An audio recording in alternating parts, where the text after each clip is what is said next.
सांगतात प्रसाद काय घ्या, प्रसाद कुणाच्या मुखामधून घ्या, स्वामीच्या मुखामधून घ्या.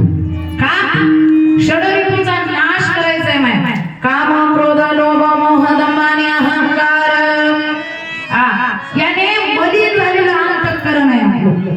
अंतःकरण स्वच्छ होण्यासाठी प्रसाद दोन प्रकारे घेतला जातो. एक मुखाने सेवन करावं लागतो आणि दुसरा कानाने श्रवण करावा लागतो. कानाने जेव्हा प्रसाद आपण श्रवण करतो तेव्हा